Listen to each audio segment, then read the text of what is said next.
Huh. So I'm making this video because I realized that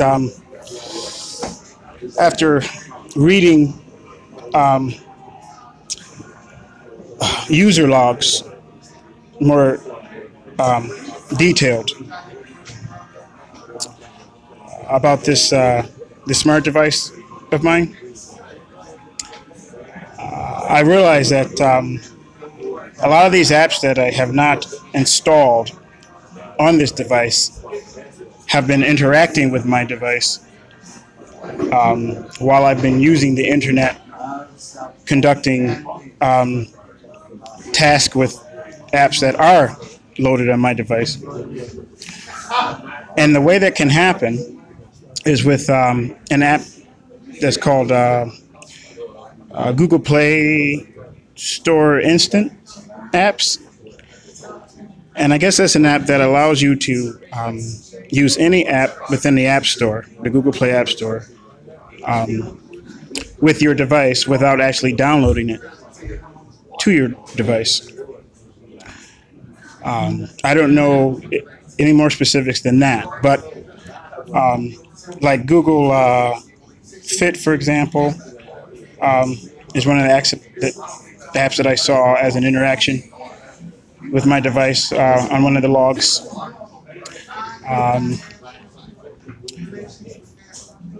And I think that an app like this, as well as Google Earth and Google Assistant, may have been used not merely by any kind of hacker, but a law enforcement hacker unlawfully to track me,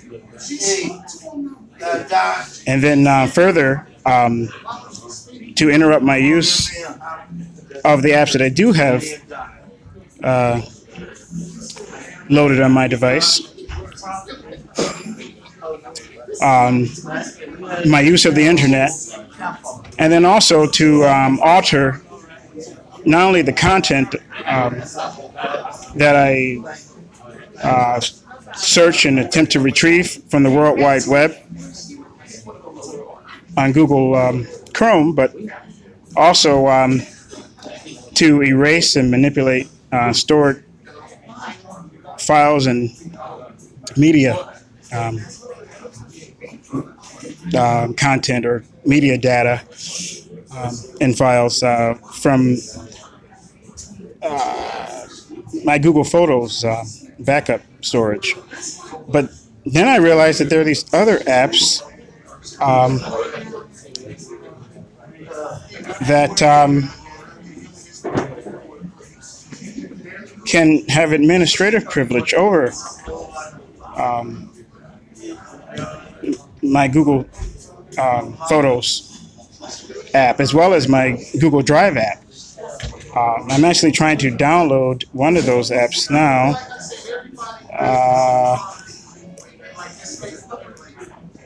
It's called a Google Cloud service, and apparently the Google Cloud is the overall designated database of space for documents and media files associated with any particular user's Google account. And so, since I'm just a layperson learning from experience, I would not presume to know how to use such an IT administrative app, not even for my Google account. But the reason why I'm postulating law enforcement as the primary suspects is because Google's entire network and services is protected by, I believe it's ASE is the acronym, encryption service, which was developed by the National Security Agency of the United States of America, the NSA. And they developed a form of it specifically and only for Google. So in theory, it is not hackable. However, I do believe that law enforcement can obtain additional user privilege and or backdoor access to a Google account, with some type of proper warrant for surveillance. But even if that was the case, for my account, I'm not just experiencing passive observance or surveillance.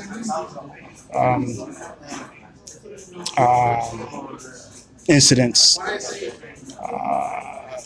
or red flags. I'm actually experiencing files and documents missing, not only from my Google accounts, but also from my device itself. And for example, here, Google administration is one.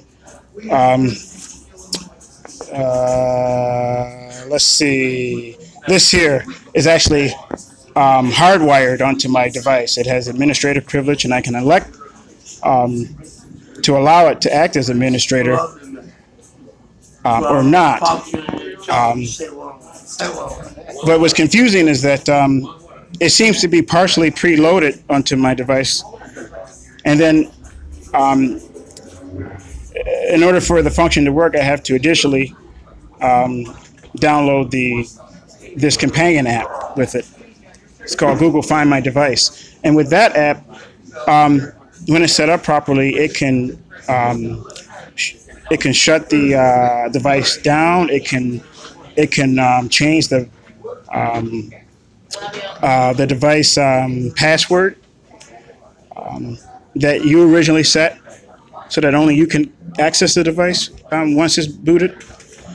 And I have experienced this often. I have a good memory. And there are times when I've even written down the password that I set to lock my device. And when I went to reboot it, it was changed, and I had to factory reset my device and lose all the information on it. And essentially, I was locked out of several Google accounts this way.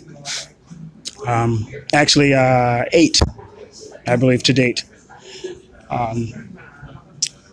And so there should not be any other hacker other than law enforcement that would have the granted access to anyone's Google account and then ultimately their device through this app, unless they worked for Google, and Google doesn't know me from Adam. So I'm going to post excerpts of the logs showing you the dialogue between my device and some of these apps, and then some of the dialogue is just what they call Google App APIs. I don't quite know what that means. I think it has to do with apps in general. So, if you haven't conducted the amount of research that I have, which is still, I think, on a layman's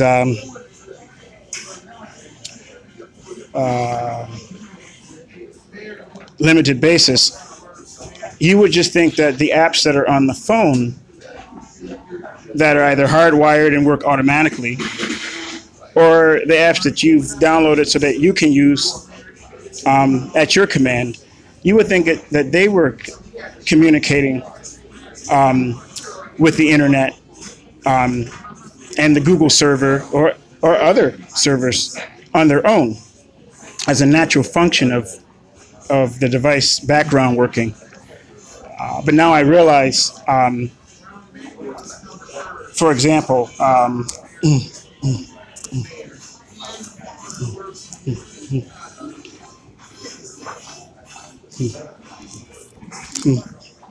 here in developers options, I've made it a new protocol ritual to see which apps are running that I haven't used or not using or shouldn't be running. And so it takes some time to interpret this, but like something like the Android core apps, that's basically the mainframe controlling software and information on the device that negotiates the functions between the device and the apps that you download from the Google Play Store. And so when you're not doing anything of significant function with your device, which I'm not now, right? Because I'm just making this video. Okay, well, making this video may require the use of this. But if I wasn't making this video, there's no need for this to be running. And so, for example, I'm going to stop it now. And as you see, the video continues to record because it doesn't need those core apps to be working. This is actually the app that I'm using right now to make this video. So that should be working. And then this is the app lock. This is the keyboard. That tends to always be working, but that's not necessarily normal either. Now, user dictionary says that right there. I've learned from my experience that user dictionary also includes the list of blocked numbers that I programmed into the phone in case, for example, law enforcement tries to use a Stingray device to send remote commands via calling my device. Those numbers are stored in the user dictionary part of the device memory media server. It's just the way this device is set up. So when we just saw that, that could have been my device receiving some type of remote command through the telephone system or modem of this device. But it also is the storage for the spell checker, as well as some other references that explain how to use the functions of the device. And so since I'm not using the keyboard and I'm not using those informative functions, that probably has something to do with the phone system. All right. This isn't a normal occurrence, but it's what I called, or what I've observed to be on videos that are on YouTube as street theater. You know, you just have these people that are somehow remotely connected to law enforcement, and I don't know how they get paid and reimbursed for their efforts, but they pose as a distraction the best they can, not only for interfering with and altering the conduct of a targeted individual, but for also interfering with their presentations or executions. In this case, I'm trying to execute a presentation to you about something that law enforcement probably would not want me to reveal, right? Okay, so so there's no reason for that to be working. I haven't even initiated and opened that app yet. It's working. So, and I've done things to this device to limit the background activity that you're seeing, and yet there's still this much going on. So, one of those things is to turn on my my airplane function. Another thing is to turn on my device saver function. Both of those considerably reduces the background activity and a hacker's super user privilege and control of your device. All right, so yeah, I can't seem to get this to stop. All right. So the other thing I want to show you. Oh, okay. So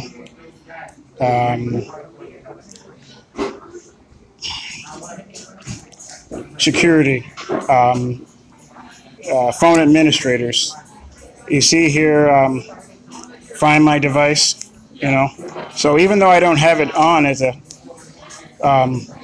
device administrator, it can still be used remotely with an app called Google Apps Play Store Instant. I'll show that to you too. Here's another powerful app. It's called Google Pay. So contrary to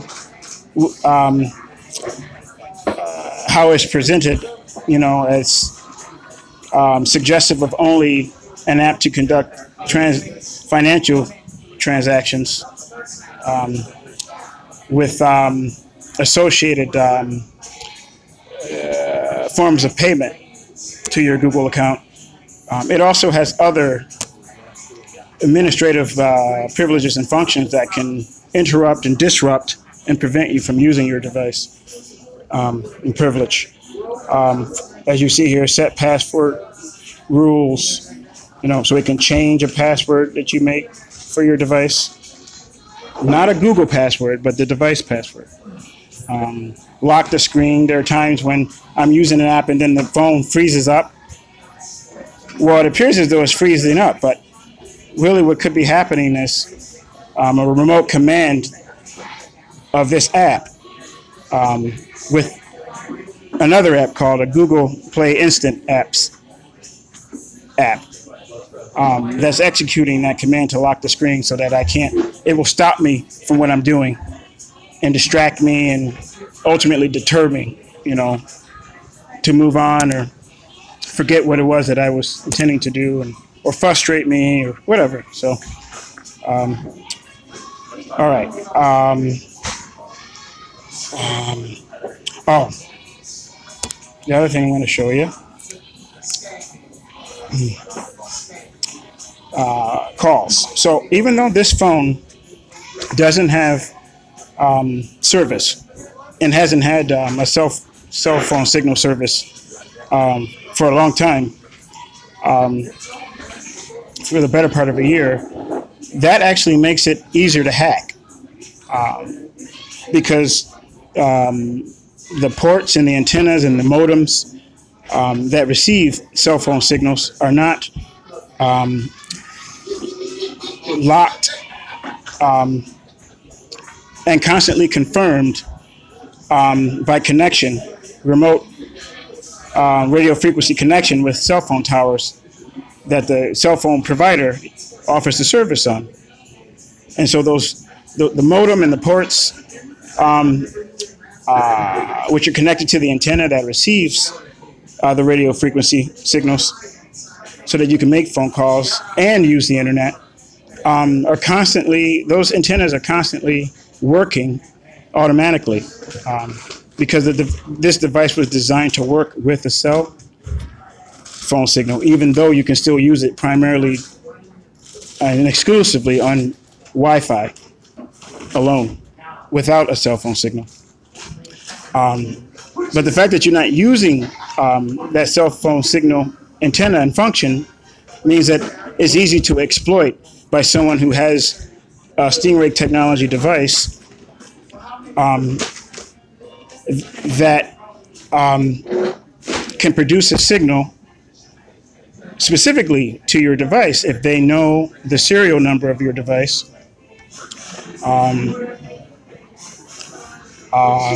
or if you had the SIM card left in the device, then they can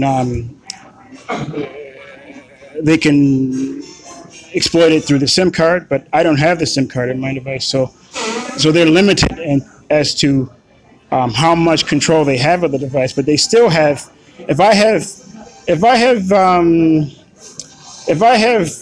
65% control, then they probably have 35%. Sometimes 40%.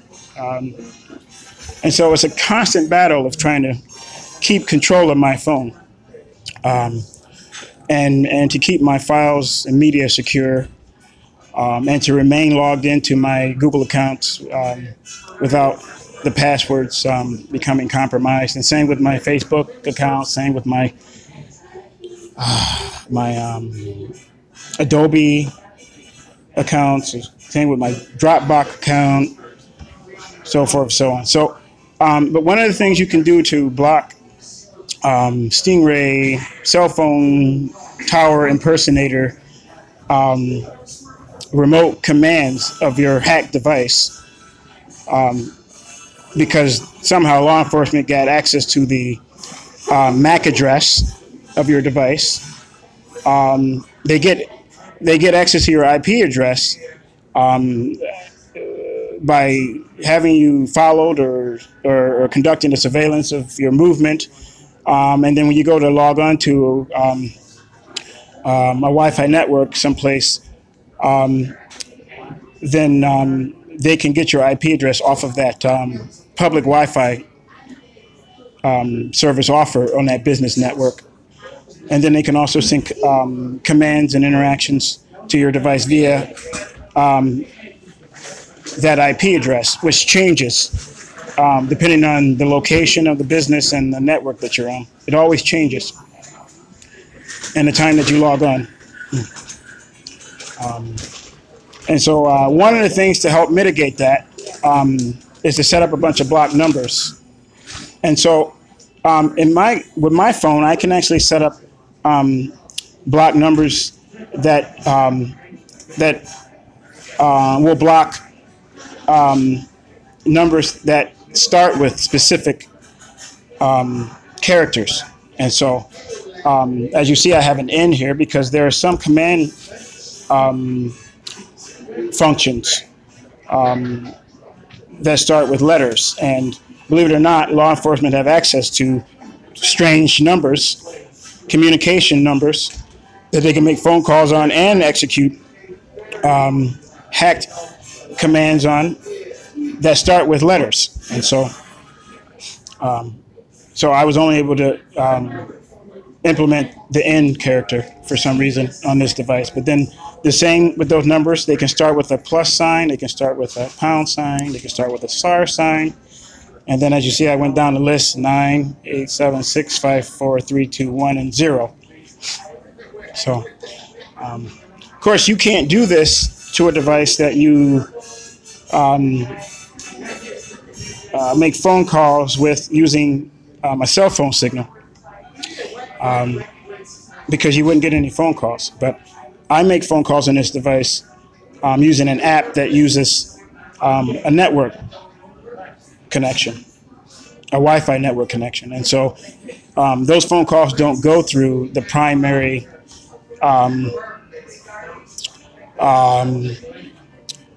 server and functioning of the device. Those phone calls are made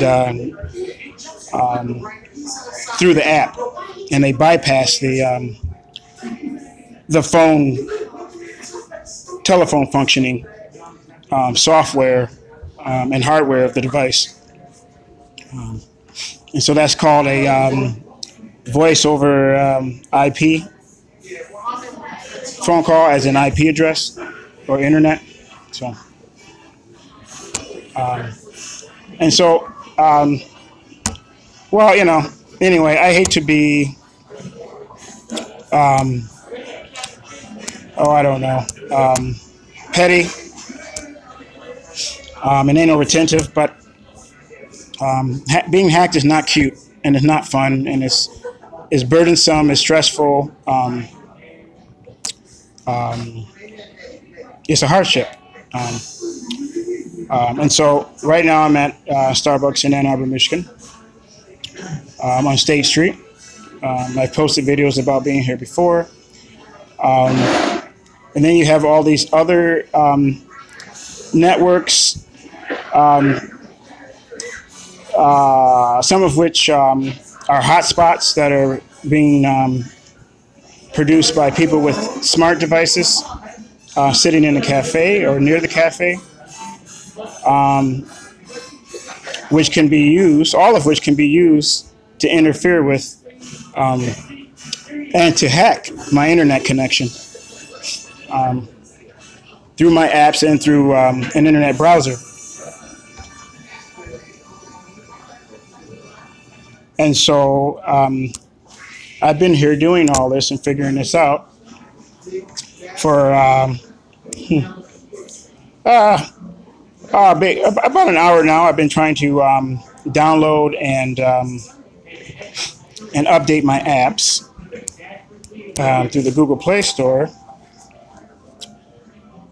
And this whole time that I've been sitting here, a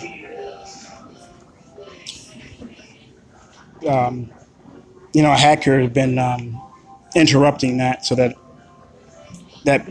process, so that I can't update or download apps. So as you see, an hour ago, I was able to update all of these. Maybe when I started making this video, they decided to stop interfering with what I was doing here, but that one didn't get updated, so we're going to do that, and then.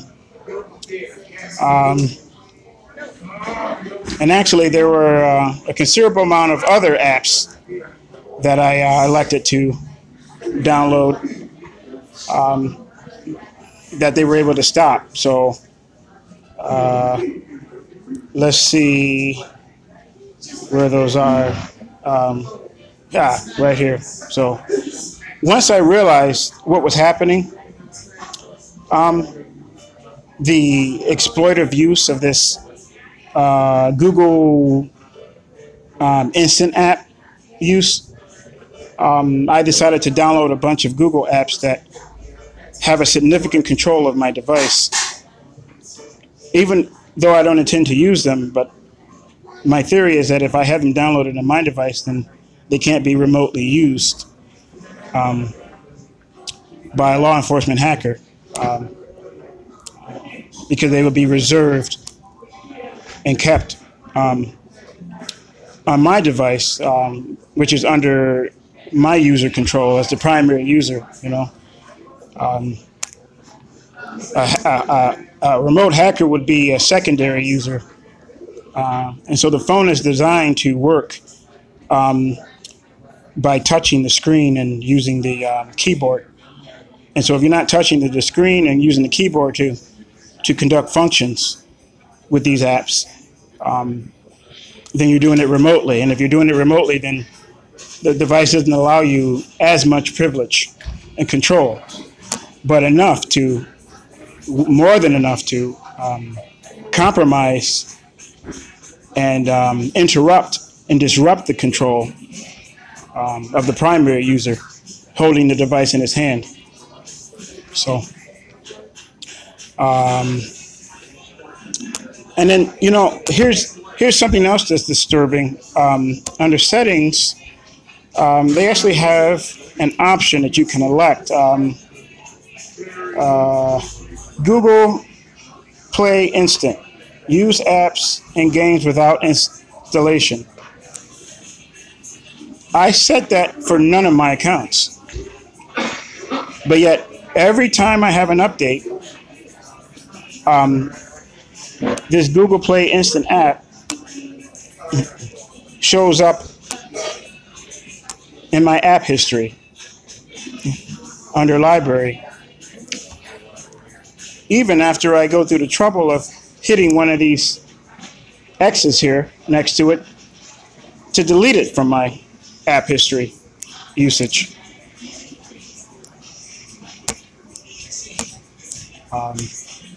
And so, as I realized earlier, if apparently and clearly law enforcement are granted necessary investigative power if they need to conduct a surveillance of someone's online activity. But what I'm sure that they're not granted is the authority to manipulate, use, delete, destroy, or any other way alter, tamper with, use, or interrupt or interfere with those apps being used and reserved for use by the primary Google account user. And so this is another prime example of law enforcement abusing its power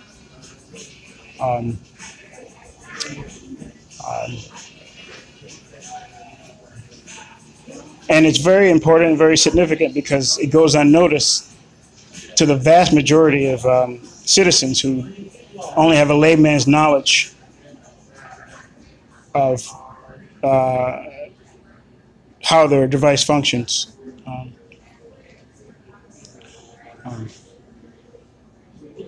With the apps and or the apps themselves.